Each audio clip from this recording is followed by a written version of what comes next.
vamos tratar sobre direitos humanos? Sim, embora nós tenhamos vivido nos últimos anos uma praticamente reinvenção política desse conceito, a matriz que o envolve ainda merece ser repensada dentro do nosso cenário ainda democrático. Nós sabemos bem que tem havido uma grande discussão sobre até que ponto é direito, até que ponto é privilégio e a partir de qual ponto é merecimento.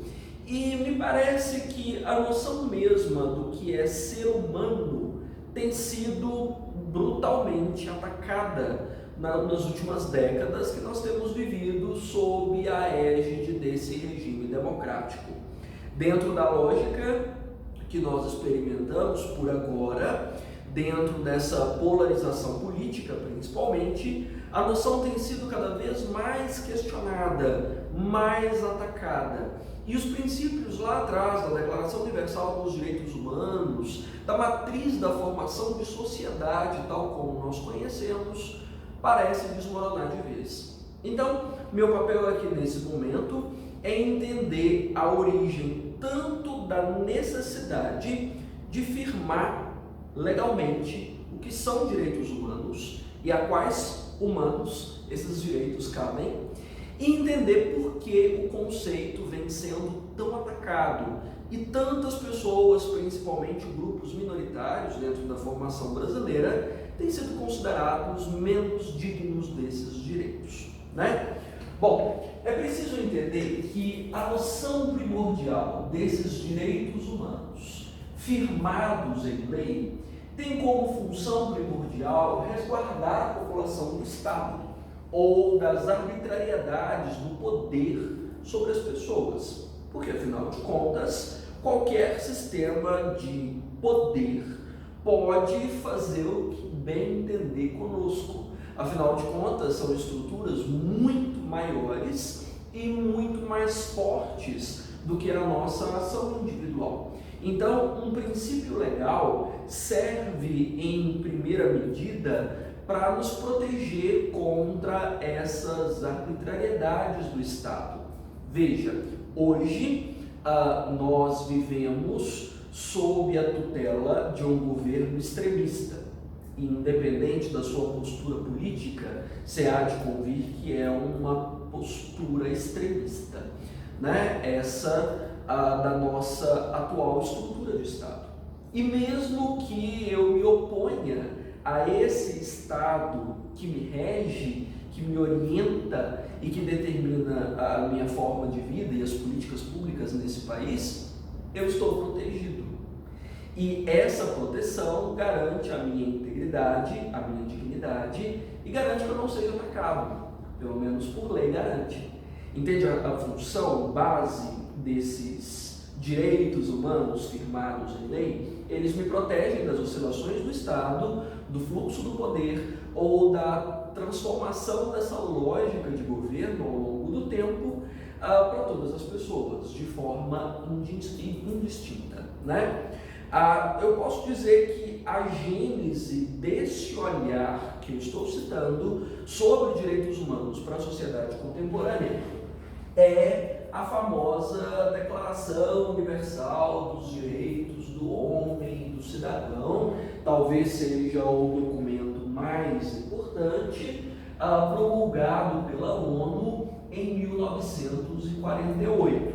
Lembrando que tudo que a ONU lança não tem força de lei, tem força de orientação. A ONU não é um órgão que pode interferir nas nações, mas pode dar inspiração, digamos assim, pode influenciar a forma como os Estados nacionais se organizam do ponto de vista legal, né?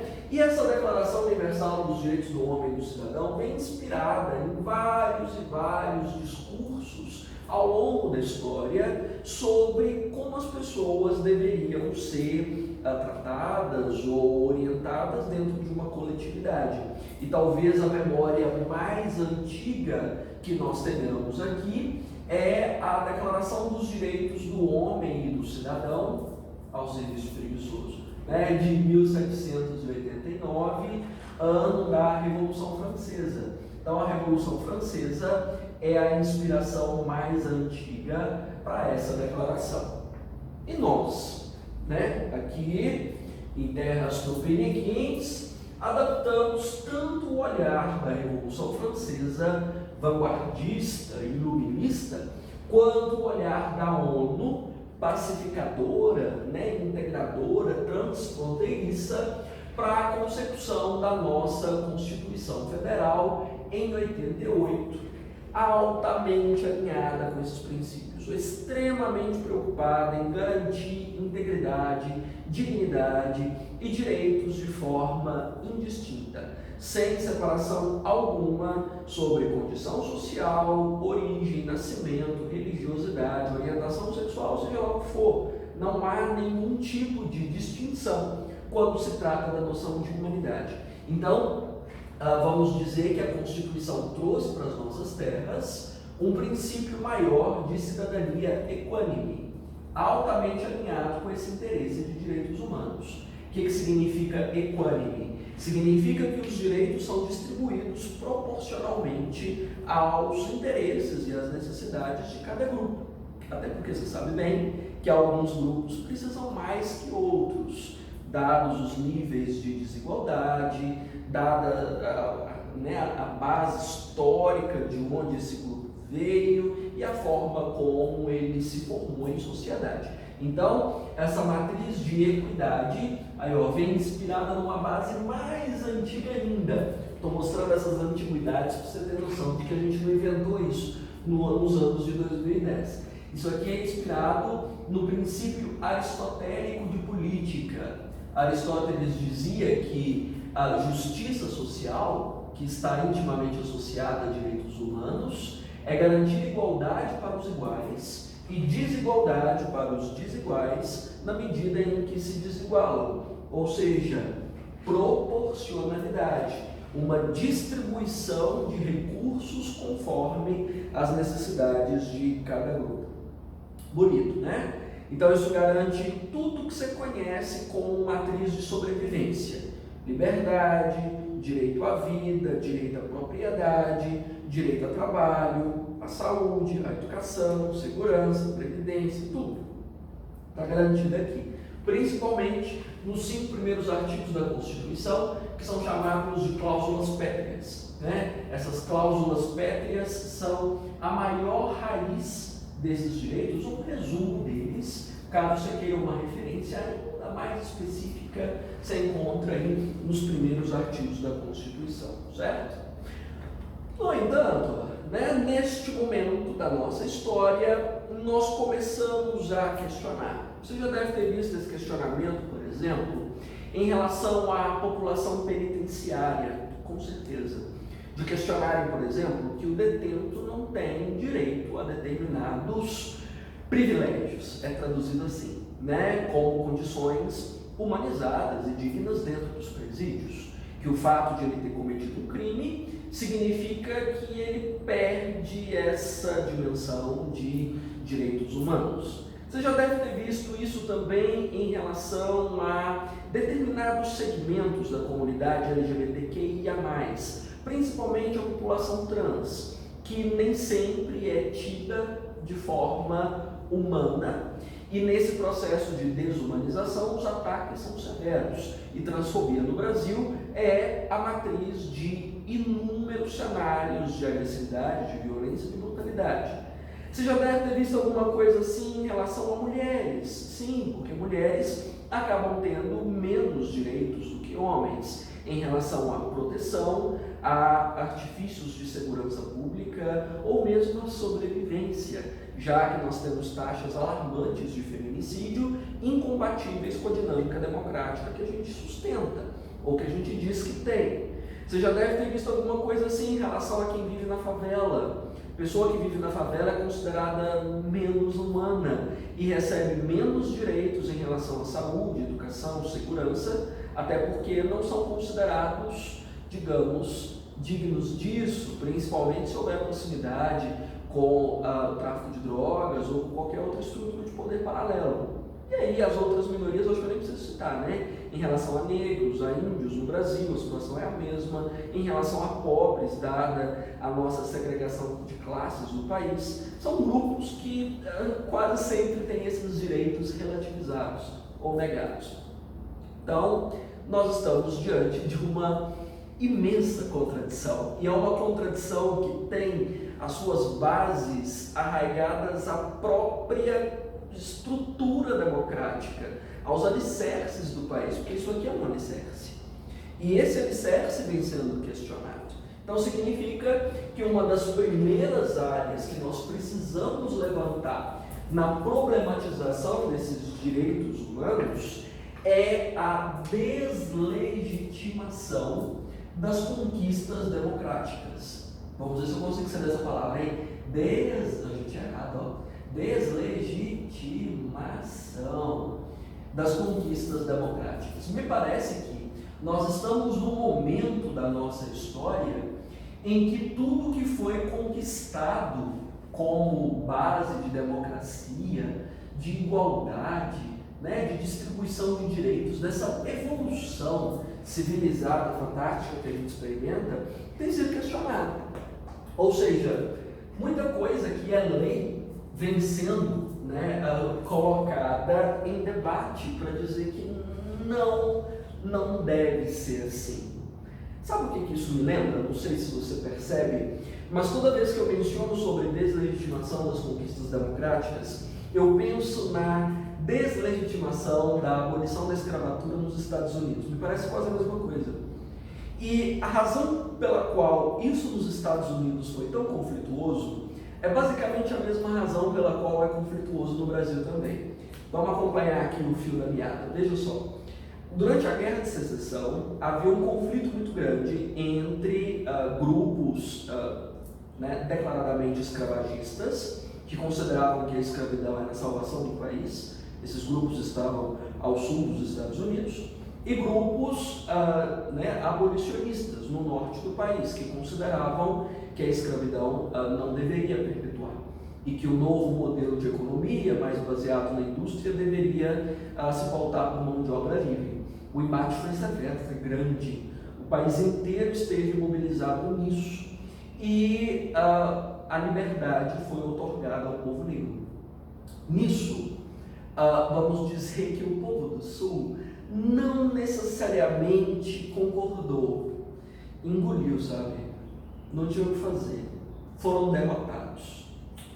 E nisso, de terem que engolir o negócio à força, que eu tinha escolha, foi dado assim, depois dos grandes combates e ali, do choque da guerra civil nos Estados Unidos, precisaram aceitar e ficaram com aquela, vamos dizer, aquele inconformismo com a nova ordem estabelecida.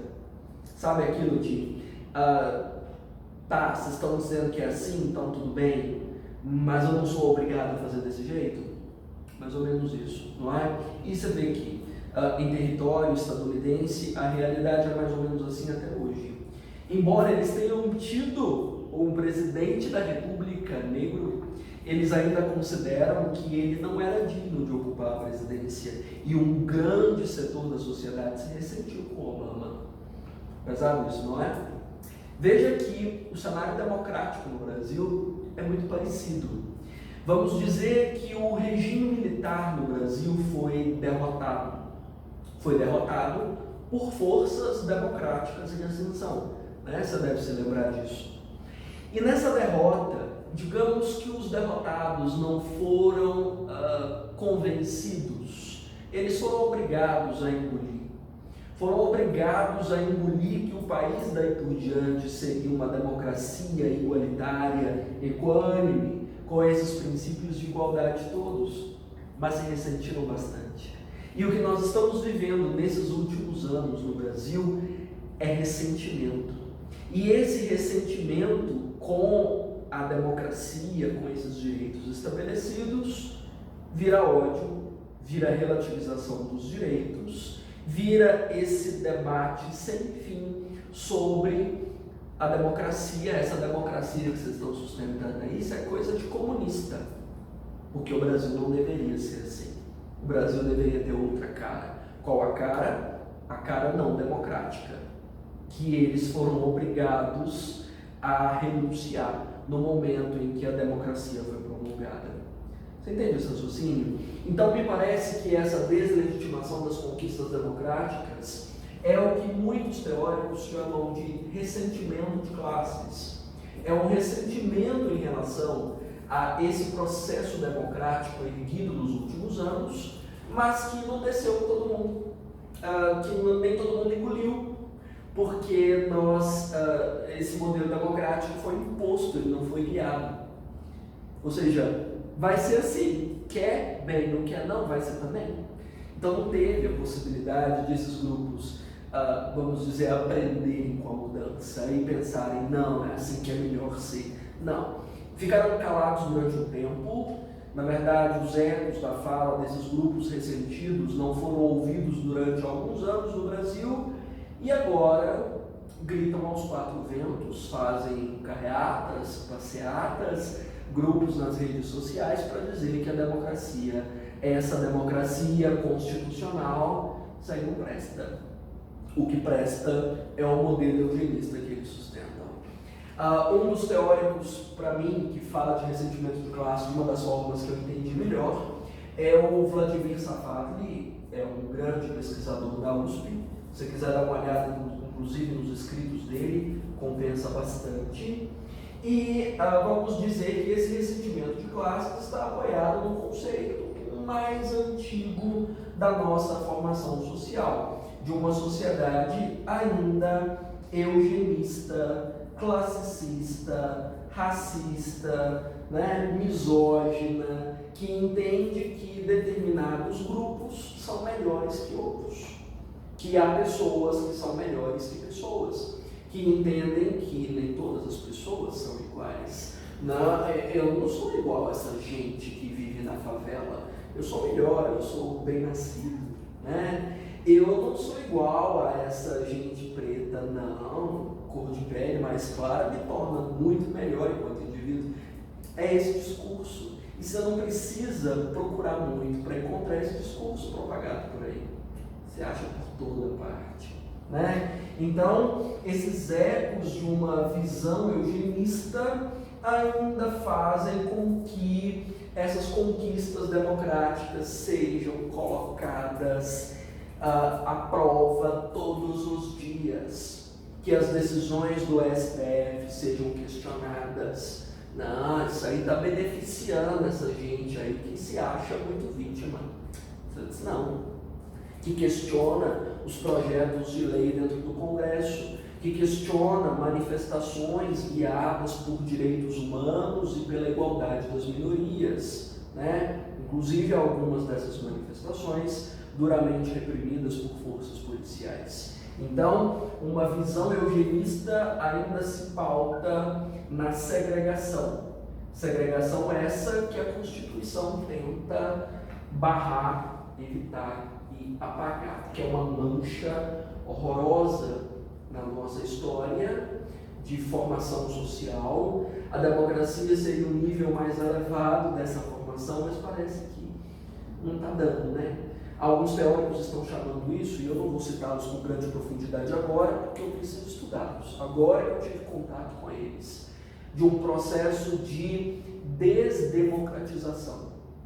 Ou seja, parece que a gente está andando de ré mesmo. É aqui no passinho do Curupira, está desmanchando tudo que foi feito até então, para não necessariamente voltarmos a um regime totalitário, mas para inventar um troço aí, que eu nem sei que nome dá, dentro dessa deslegitimação. De sociedade eugenista, você encontra referências no próprio Platão, se você quiser. Platão falava sobre isso, desses grupos de pessoas serem melhores uns do que os outros. Você encontra isso na nossa história escravocrata, se você quiser usar de referência. Você encontra isso dentro da construção do próprio nazifascismo, que sustentou essa construção para sustentar as atrocidades que vieram daí por diante, E qual é o discurso usado por trás disso aqui? A gente sabe que a matriz de questionamento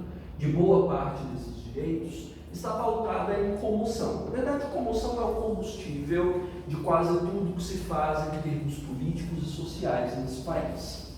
Ou seja, todos os problemas nesse país, em vez de serem pensados, analisados e ponderados, são colocados sob a égide do ódio. O ódio é uma das matrizes mais fortes. Aqui, a comoção maior é em torno da segurança pública. A segurança pública tem sido o tendão de Aquiles dentro da realidade brasileira. Por quê? Porque a gente não dá conta. Até agora nós não demos conta de controlar a formação miliciana, de controlar poder paralelo, de neutralizar o narcotráfico, nada disso, não demos conta. E aí, toda vez que há uma falha de segurança pública, em qualquer que seja o aspecto, a culpa recai diretamente a quem? Grupos minoritários. Conflitos no campo, culpa do índio. Está lá índio vagabundo, ó. Se estivesse trabalhando, não tinha dado nisso. Problema na favela, culpa do traficante ex-detento. Se tivesse apanhado na cadeia, não estava fazendo isso, ó. Tiveram compaixão dele, trataram como gente, nisso que deu. Né? Da mesma forma que você encontra isso em relação à população negra, que é a mais atacada, porque o negro já é considerado criminoso até que se prova o contrário. O avesso da lógica criminal brasileira, né? Já é considerado culpado. Se tivesse tratado na força, se tivessem posto respeito, não teria acontecido isso, né? E isso se estende a qualquer outro grupo. Ou seja, toda vez que há falhas na segurança pública, esse discurso de comoção consegue, vamos dizer, colocar nos direitos humanos, nem vou colocar nas minorias, mas na defesa dos direitos humanos, a causa do descontrole, né? A causa do colapso. Ou seja, se nós estivéssemos comandando esse país com mãos de ferro, sem esse mimimi de direitos humanos, não estaríamos assim. Você já deve ter ouvido isso também uma centena de vezes, né? Então, colocam a culpa nisso, que então é a causa do problema. A causa do nosso problema com a democracia é respeitar as pessoas, né? Considerar que as pessoas sejam humanas, né? E só agregando um pedacinho aqui, essa visão eugenista combina muito com um conceito que eu gosto sempre de citar da Dona Hannah Arendt, que a Dona Hannah Arendt está mais presente nessas aulas ultimamente do que eu mesmo, né? Hannah Arendt comenta sobre a desumanização das minorias. E o curioso é que a Hannah comenta sobre desumanização das minorias dentro de regimes neofascistas. Olha que legal, né? Então, está dentro da mesma história. Estamos falando do mesmo assunto. É que a Hannah discute que quando você não vive a mesma cultura ou não compartilha a mesma terra do outro, dificilmente você consegue enxergar nele uma dimensão de dignidade ou de cidadania. É a mesma coisa que eu estou discutindo aqui, né? São pessoas de outra formação cultural, de outro grupo. É diferente do meu. É diferente, então significa que essas pessoas não são tidas nem como dignas, nem como cidadãs. Portanto, elas também não são tidas como, vamos dizer, privilegiadas com direitos humanos, como se direito humano fosse privilégio. Né? Então, uma tendência dessa visão eugenista é desumanizar tudo aquilo que seja diferente e que seja, claro, considerado inferior. Né? Índio não é gente, é bicho. E tanto bicho quanto índio não merecem a nossa dimensão de dignidade, de cidadania ou de respeito. Travestis na rua também não são gente, são outra cultura, outra composição de existência, outra forma de ler a vida. Então não são dignos também de respeito, de compaixão, de solidariedade ou no mínimo de dignidade que cabe a qualquer indivíduo. Então vamos dizer que um componente fundamental dessa visão eugenista é desumanizar as minorias. E desumanizando-as, a primeira coisa que cai por terra é o entendimento de direitos humanos, né? Voltando para o ponto em que eu estava, quando colocam a defesa dos direitos humanos como causa do colapso, e essa ideia de que se nós guiássemos o país com mãos de ferro, nós não estaríamos nesse ponto, nós recobramos dentro da nossa formação brasileira uma herança punitivista. E essa herança punitivista é avessa a qualquer traço de direitos humanos. O que significa isso? Errou, apanha.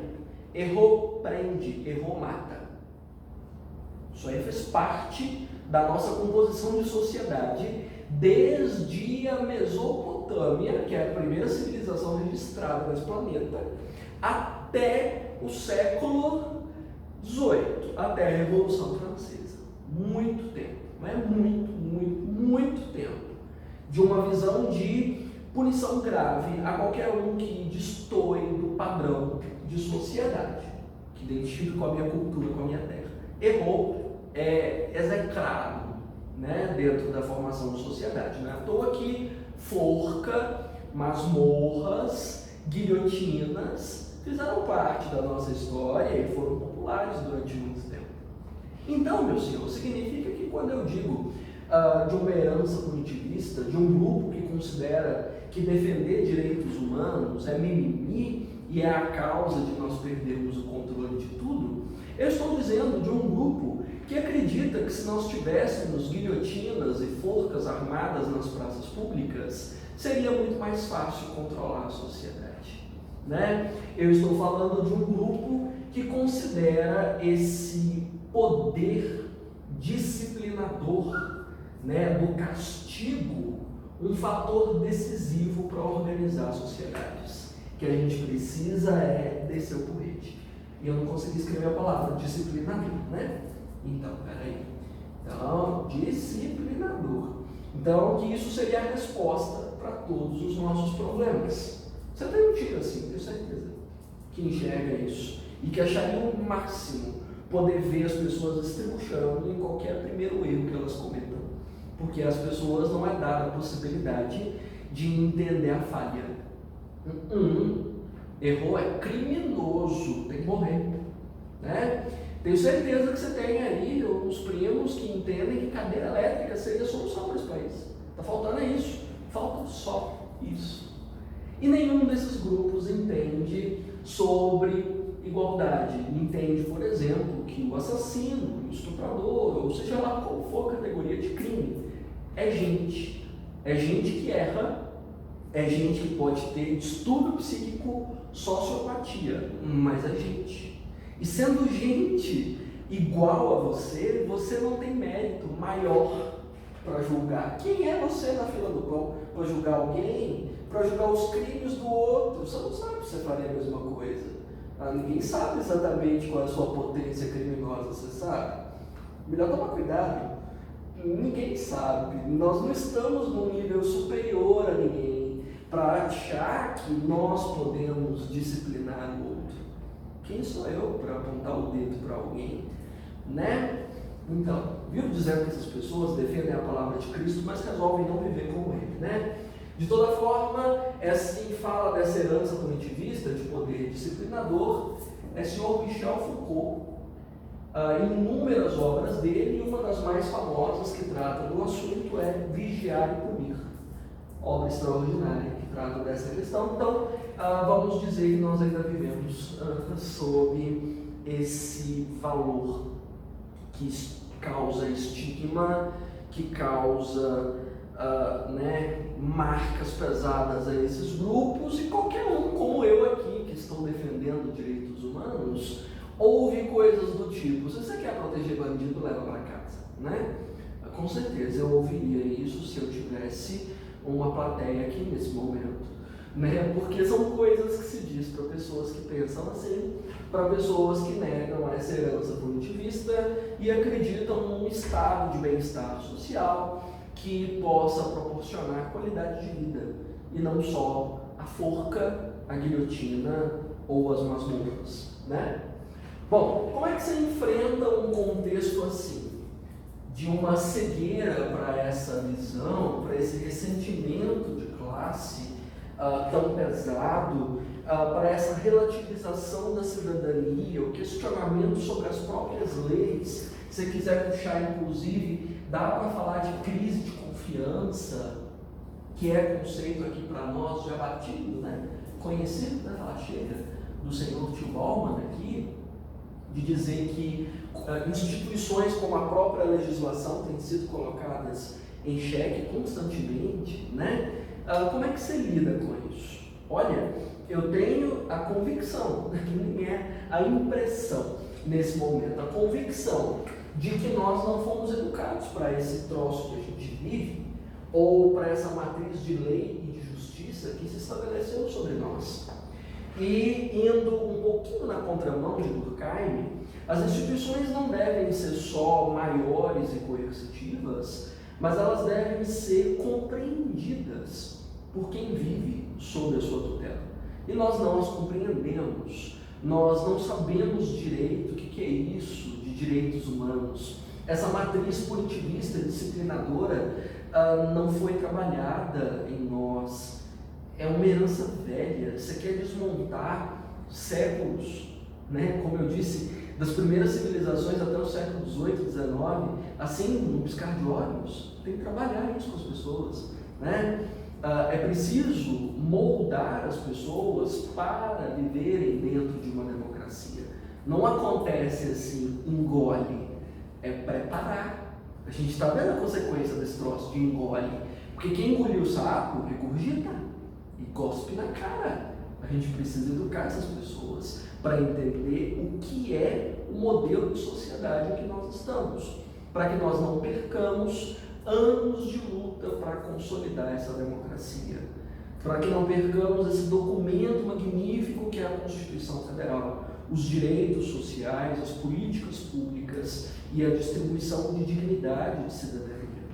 Preparar as pessoas para o modelo. John Dewey, acredito que seja o teórico mais notório nesse assunto, quando ele diz que não existe a possibilidade de uma democracia sólida, e leia-se democracia sólida por direitos humanos consolidados, sem uma educação crítica que prepare as pessoas para entender o modelo e para, em vez de relativizar as normas, fortalecê-las, trabalhar para que essas normas sejam cada vez mais fortes na proteção a esses grupos desassistidos, né? Vamos dizer, alvo do descontentamento, do ressentimento, dos desequilíbrios políticos. Então, se você estiver fazendo uma redação para o Enem, a competência 5 está intimamente associada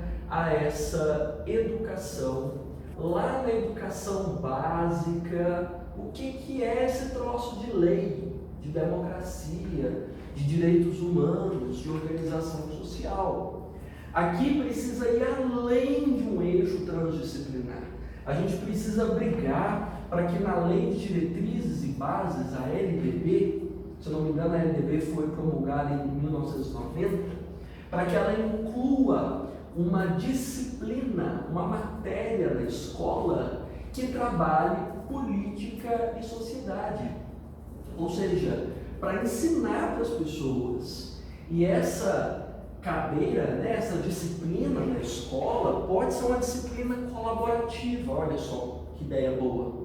A disciplina colaborativa significa que ela não precisa de contratar um professor específico para lecioná-la, porque contratar pouca despesa, tudo, né? Enfim, já não investem nem o que tem hoje, imagina o extra. Mas pode ser uma disciplina colaborativa, no sentido de que professores de linguagens, de história, de sociologia, de filosofia, de artes, podem continuamente trabalhar com os alunos num sistema de revezamento, quem sabe, para tratar desses temas, para discutir esses temas e para ajudar a fortalecer esses valores. Acredito que você não tenha tido isso na sua formação. A maior parte de nós é completamente analfabeta do ponto de vista do que é lei. do que é a atribuição de lei, da relevância desses direitos humanos, de como essas minorias tão desassistidas, tão invisíveis e atacadas, precisam dessas leis para serem, vamos dizer, ainda vivas, né? Sim, porque estão sendo dizimadas pouco a pouco, e a nossa negligência, a nossa desumanização, e claro, na maioria desses casos, o nosso silêncio é uma forma de, de concordar, de afirmação, faz com que esses grupos sejam dizimados cada vez mais rápido.